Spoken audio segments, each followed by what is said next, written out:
ಈ ಒಂದು ಮಜಲಿಸ್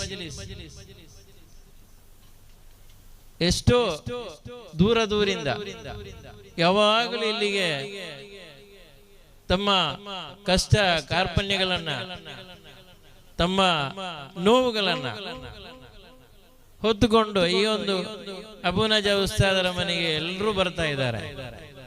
ನಾವು ಕಾಣ್ತಾ ಇದ್ದೇವೆ. ದಿನ ಬೆಳಿಗ್ಗೆ ಆದ್ರೆ ನಾವು ಇಲ್ಲೇ ಹೋಗುವ ದುಮ್ಮಾನಗಳನ್ನ ಪರಿಹರಿಸಲಿಕ್ಕೆ ಬೇಕಾಗಿ ಇಲ್ಲಿಗೆ ಬರ್ತಾ ಇದ್ದಾರೆ.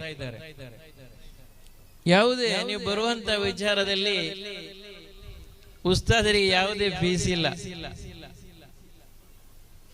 ನಾವು ಇಲ್ಲಿ ಬಂದು ಮಂತ್ರಿಸಿ ಅವರು ಕೊಟ್ಟಂತಹ ಒಂದು ಕುರಾನ್ ಪಠಣವನ್ನ ನಮಗೆ ಹೇಳಿ ನಮಗೆ ಮಂತ್ರಿಸಿದ ನಂತರ ಅವರಿಗೆ ದುಡ್ಡಿನ ಅವಶ್ಯಕತೆ ಇಲ್ಲ. ಅದೇಗೋ ದೇವರ